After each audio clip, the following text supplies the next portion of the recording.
మీ పేరు వంశీనా, VAMS అయినా? ఈ వంశీ అనే పేరులో 19 నంబర్ ఉంది. 19 చాల్డీన్లో వస్తే ఘన విజయం, పైథాగరస్లో 19 వస్తే హెల్త్ ప్రాబ్లమ్స్, మానసిక ఆందోళన, డిప్రెషన్, నిద్రలేని రాత్రులు, కష్టం విపరీతం, ఫలితం శూన్యం.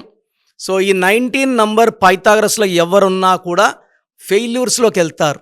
మీ డేట్ ఆఫ్ బర్త్, మీ ఫుల్ నేమ్, మీ కాలింగ్ నేమ్, స్క్రీన్లో కనిపిస్తున్న 4 నంబర్లో ఏ నంబర్కి పెట్టినా వాట్సాప్ ఆర్ SMS, లేదా నా పర్సనల్ వాట్సాప్ నంబర్ 9951197198 9951197198కి వాట్సాప్ ఆర్ SMS చేస్తే మీ పేరు బాగుందా లేదా 24 అవర్స్లో రిప్లై ఇస్తాను. బాగలేకపోతే try to take my appointment.